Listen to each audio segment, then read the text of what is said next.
Rowanfield, welcome to our very last online story. Hopefully I'll be able to read stories to you when you're back in school next week. I'm really looking forward to being able to see you all. So this week's story is another story about generosity, just like the one we read last week. But this week's story is the rainbow fish. Some of you might have read this already with Mrs. Ballantyne when she's been doing circle times.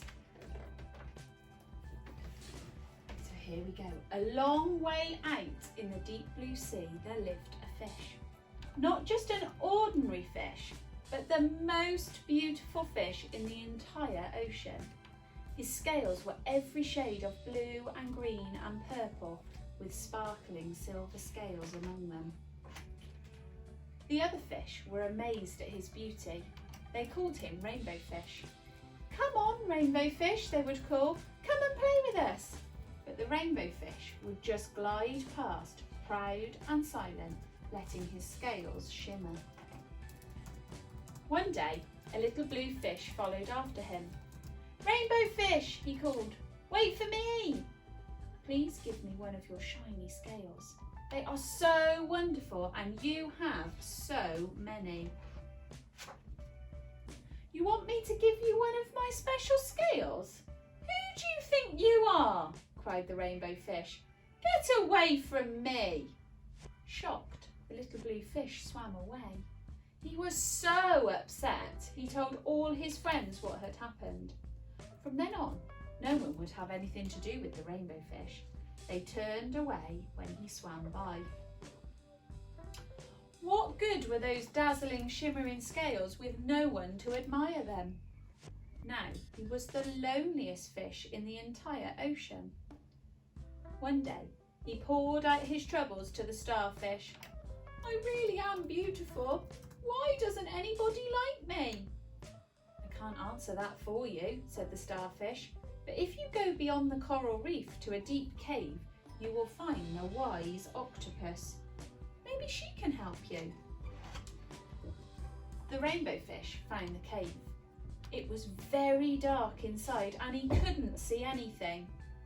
Then, suddenly, two eyes caught him in the glare and the octopus emerged from the darkness. "I have been waiting for you," said the octopus with a deep voice. "The waves told me your story.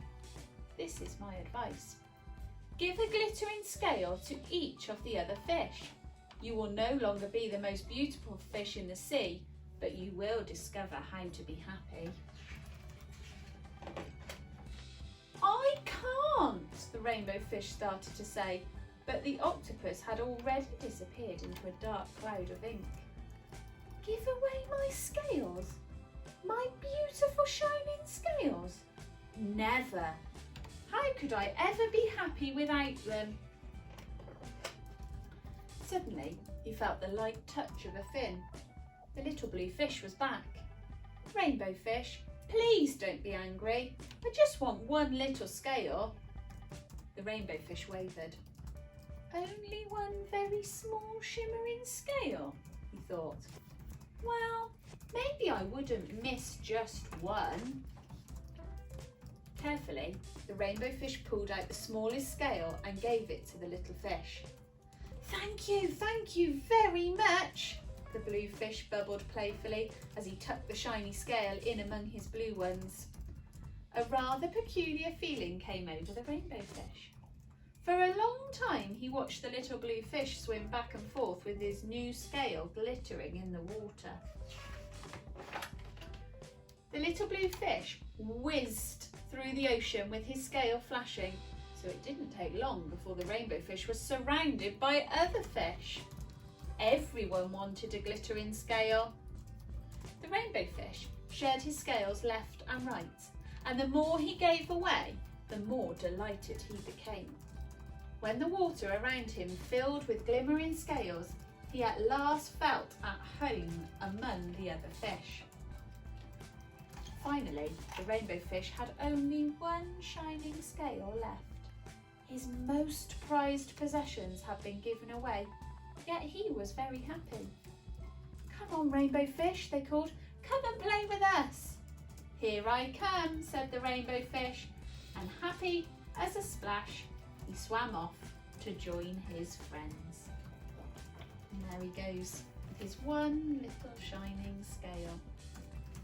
The rainbow fish learnt that it was much better to share his things with his friends than it was to keep it all to himself. I wonder what you've been sharing with your friends and family at home. Thank you for listening to our very last story, and I look forward to seeing you all on Monday when we're back in school. See you very soon.